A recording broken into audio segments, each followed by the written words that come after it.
Good morning, Gruel and Truth fans. James Ernest of the Gruel and Truth Radio Network here with Gaylon White, baseball historian. Gaylon, what have you been up to? Well, I've been busy telling stories because there's nothing else going on in the world of sports. People are looking back rather than forward. Exactly. You got that right. I was going to say with the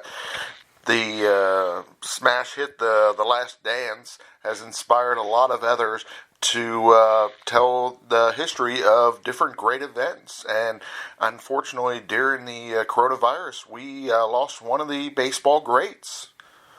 Steve Dalkowski, a legend, even when he retired at age 26 and never made the majors, he died of COVID-19 complications April 19. And there's been a series of stories, obituaries written about Dalkowski since he died. So it's resurrected the Steve Dalkowski legend, and in the same chapter of my book, Left on Base in the Bush Leagues, I write about Ron Netchai, another legend who, the legend was born here in northeast Tennessee and southwest Virginia, where Netchai struck out 27 in a 9-inning game in 1952 on May 13 in Bristol, Virginia, and 5 years later, Dalkowski broke in the Pro Bowl at Kingsport, Tennessee, about 20 minutes away from Bristol. So both legends got their start here in this part of the country, northeast Tennessee and southwest Virginia. Which one of the two was Nuke LaRouche based on? Steve Dalkowski, and that was because he didn't know where the ball was going any more than anybody else. His nickname was Whiff or Walk Dalkowski.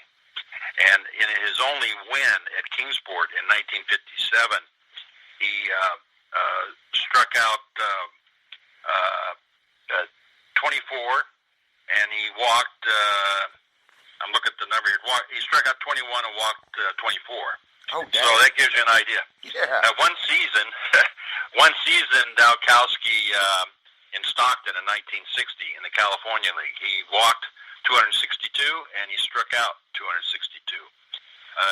There was only one season where he struck out more than he walked, and for his career, and this is what contributes to the legend, for his career in 995 innings, he struck out 1,396 and walked 1,354. So Steve Dalkowski, he was believed to be the fastest thrower to ever pick up a baseball, and the subject of all sorts of legends, some true, some not true. So what are some of the legends that weren't true? Well, let's start at the top. In 1957, it was actually his second game, he hit a player in the ear. Now, the story is that the player, Bob Beavers, he was a Dodger farmhand, that he lost part of his earlobe.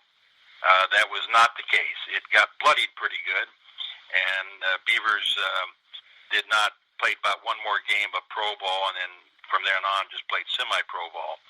But he did not lose part of his ear, so that's one myth. There's debate over whether or not one of his fastballs soared over the grandstand and knocked a hot dog out of a fan's hand at a concession stand. You got conflicting stories on that one. There's also a conflicting story around Ted Williams actually saying that actually stepping into the batter's box, taking one pitch, and then stepping out and saying he wasn't going to go back in again. So there's different stories, but there's no argument, very little argument over those who saw him pitch or caught him.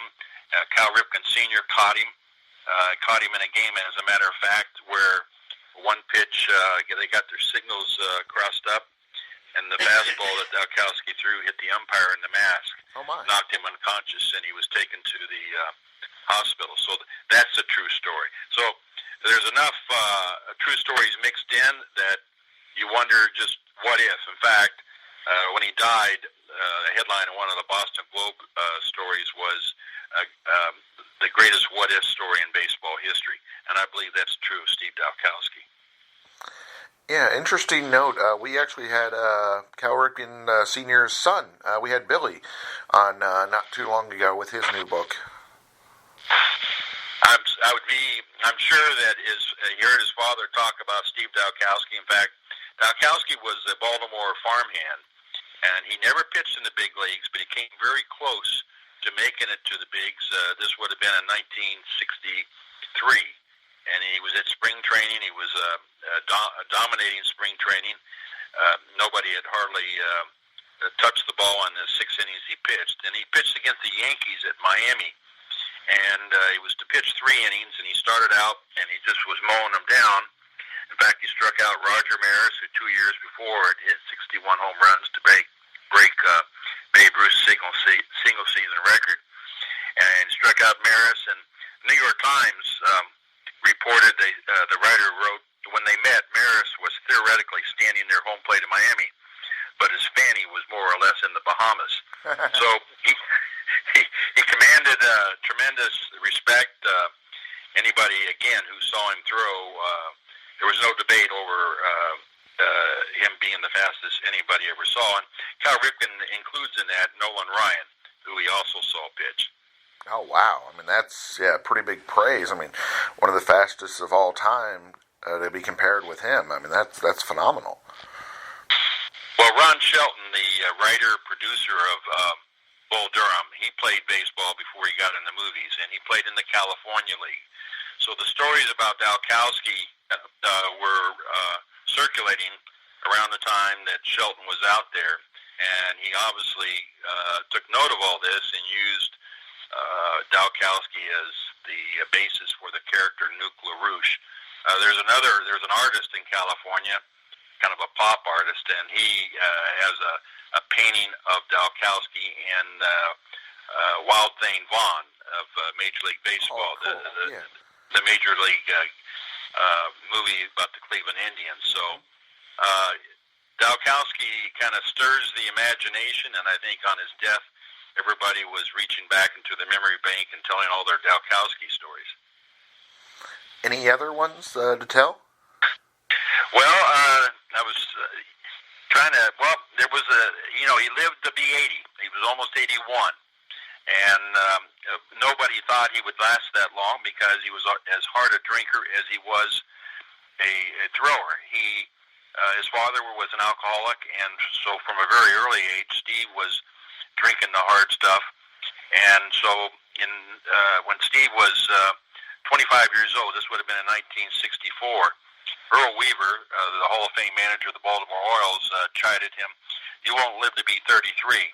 Well, Dalkowski lived to be almost 81, outliving some other teammates who had party reputations like Bo Belinsky, Dean Chance, and some others. So he was a surprise to many. His life story is interesting because after baseball, he wound up basically on Skid Row. He lived outside Bakersfield, worked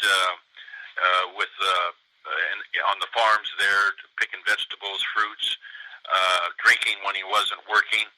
He wound up eventually in Los Angeles, homeless, and at one Christmas, he went into a laundromat to ask for money from this woman, and she took enough time to find out where he was from, got a name of a family member, and was able to track down his sister. And so eventually that led to Steve Dalkowski winding up back in his hometown of New Britain, Connecticut. The last 26 years of his life, he was in a rehab center. He had alcohol-induced dementia. So in many respects, it was a sad ending. But it was, in another sense, nobody expected him to live that long. And he did have, you might say, a certain redemption in that every now and then he'd go to games in his hometown of New Britain. He was a local hero because he did rebound and live the last 26 years of his life sober. And in 2009, he was inducted into a group, the Baseball Reliquary. They have kind of a poor man's Hall of Fame called the Shrine of the Eternals. And he was inducted into that in 2009, and he was taken to Dodger Stadium throughout the first pitch of a game there at Dodger Stadium. That was his first time on a Major League mound since an exhibition game in Baltimore when he struck out the side against the Cincinnati Reds, of all teams. Oh, interesting. So it sounds like he had one heck of a wild life. It did. It's it's sad in many ways. He had this gift that of throwing harder than anybody else, and it's like Harry Dunlop, who caught Ron Netchai in his 27th strikeout game, and then later on managed Dalkowski. He says, you looked at him and said, God, how come this guy can't make it? And then you realize why he couldn't. He couldn't control himself. So that's the sad part. But I think, again, the redemption part is that he wound up conquering alcoholism. Unfortunately, he didn't have all of his faculties after he did. But, it's I think the legend is kind of unbelievable both on the field and off the field. And, again, Ron Shelton, he said what Dalkowski had was a gift from the gods. He had it all, and he didn't know what to do with it. So that is, again, the sad part. And probably it was this legend.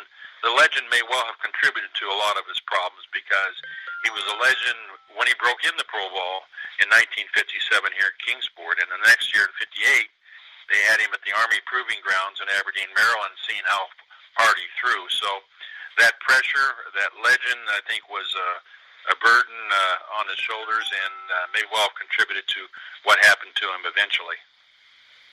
Definitely. I mean, that is remarkable. I mean, what a wonderful, or what a interesting career and interesting life. Switching to modern baseball, what are your thoughts on the prospect of this current season? Well, COVID-19 pandemic is going to change all sports. And in the case of baseball, the minors, they were already going to restructure the minors. There was talk of eliminating several leagues entirely. In fact, one of the leagues that they talked about eliminating was the Appalachian League, the one that Dalkowski broke into in 57, and Netchai struck out 27 in a 9-inning game in 52.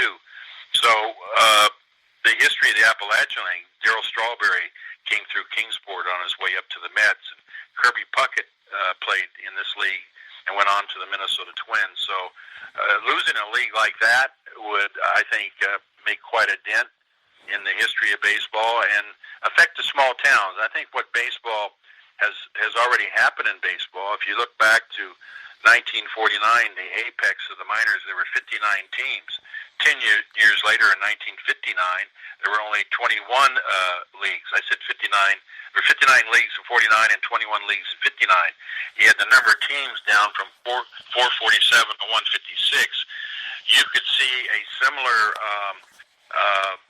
fall off in the minors now, and I think that would definitely affect the majors because fans create this bond with players at the lower levels, and the bond that the players have with fans or fans have with players is important to baseball and its popularity. Is that the reason why they cut the draft down in a number of rounds, or was that because of just everything that's going on this year? Well, they lost the season on which to base the players. That's one thing.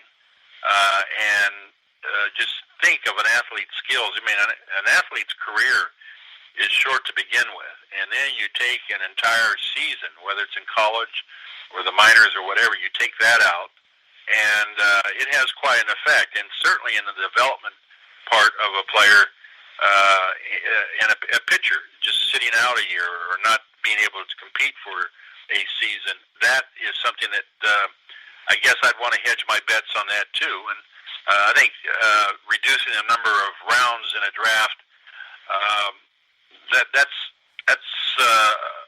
of concern, but at least they're going to have the draft, I guess. I guess I'll look on the optimistic side. I'm hoping that the minors are left intact for a little while longer, and they make some other cuts, make some other changes in baseball. I think one of the things they're talking about in the majors is the universal designated hitter. I think it's time that baseball, the major leagues, get all on the same page. All the minors use designated hitters. College baseball uses designated hitters. So why not make the both leagues the same? I don't particularly like the DH, but it is a way of keeping some players around a little longer. I mean, think of David Ortiz. He got to play longer, and he was certainly a great player with a lot of followers. He got to play because of the DH, and there's so many others too. Jim Thome, other players who their careers were extended because of the DH rule. Exactly. I mean, it helped to continue their legacies and continue their great work. Where unfortunately they might not have been able to field their position as well as they would have in the past, but definitely give them opportunities to be a part of the game. And I agree with you. I'm not a big fan of the DH, but if you're going to have it, you should have the uniformity. I agree. Right, right. And so, Henry Aaron, we often forget that Henry Aaron benefited slightly. I'm not sure how many home runs he hit in the American League playing for the Brewers. The Brewers were in the American League at that time. And so I'm not sure how many home runs he hit, but it did increase his total number of home runs for his career. So the DH rule, I think, because it allows us to see some players that we might not otherwise see.